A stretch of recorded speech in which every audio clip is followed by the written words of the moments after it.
simple funeral podcast. Saying goodbye the way you want to. You've got this. Here's Mike Kinnaird. They didn't tell you, did they?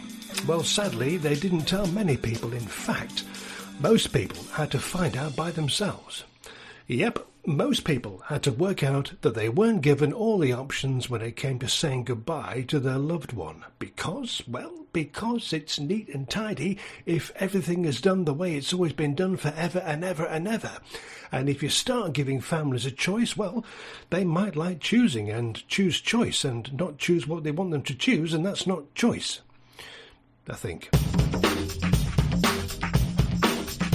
So I want you to stir it up a bit. Let's be a little bit creative. Let's get personal about how we can say that final goodbye. Because it matters. So let's not straight away go for the status quo, the way it's always been done, because there are some in the funeral industry that like that. Because it's neat and tidy and easy to replicate. If you end up choosing the way it's always been done, then fantastic, because it was your choice and not someone else's. Okay, now if you were expecting this funeral podcast to be a bit... well, it's going to be a bit more... it may be reflective, but it's never going to be miserable and maudlin, sentimental. We've stopped talking about death. It makes us uncomfortable in my Western culture. We'll do anything to avoid saying the word out loud, never mind talking about it, and I don't think that's a great idea. They're not dead, they've passed on, they've passed away, they've passed.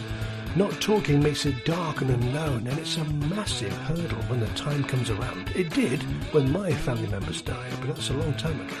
So we need to talk, and we certainly will. You'll get creative, you'll take back control, and you'll say goodbye in whatever damn way you choose. So let me explain. The first 3 episodes in this series kind of set the scene. It maps this out. We'll hear more about direct cremation, where you say goodbye to your loved one, probably at a funeral home, and you don't have a service or celebration at that point. The celebration of life comes later. We'll hear from Deborah, manager at a crematorium, who tells us more and more people are choosing this option thanks in part to Ziggy Stardust, or Bowie anyway. Become very popular in recent years after David Bowie made it quite public, really. He did not have a service, he wanted a direct service.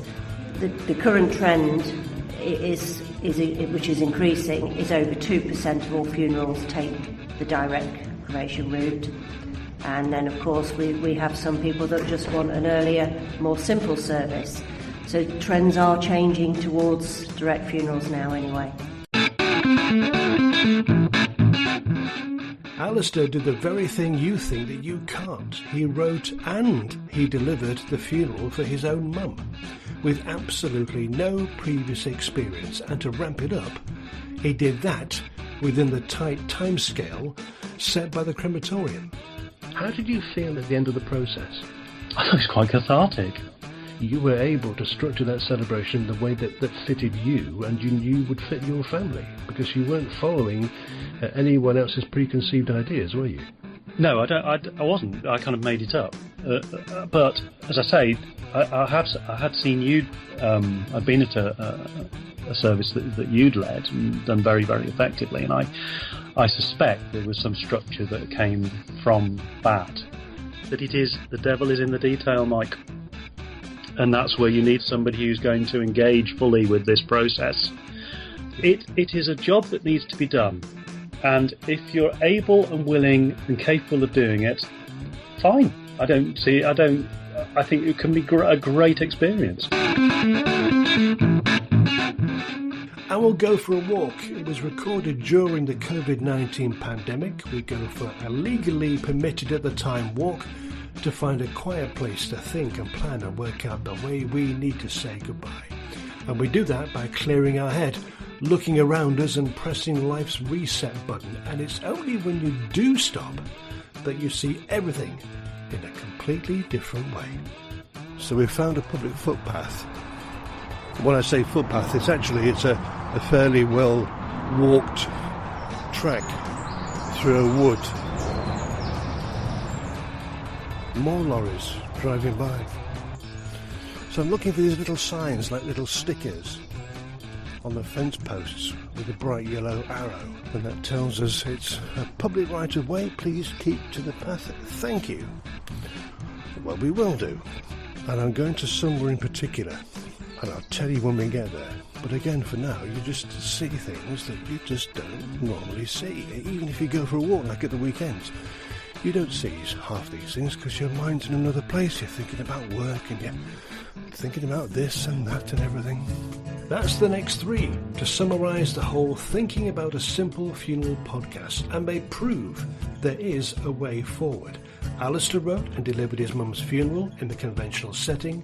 Deborah showed us there is another way that throws up limitless opportunities.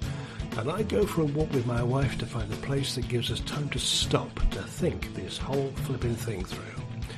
So all 3 will be available from the very beginning, so you can get a quick handle on the big picture. And then we head off into the great unknown. We'll discover exactly how we can make this goodbye the most incredible, meaningful, memorable, personal moment. Because it's you that's going to make this happen. It's going to be amazing. And you'll never forget.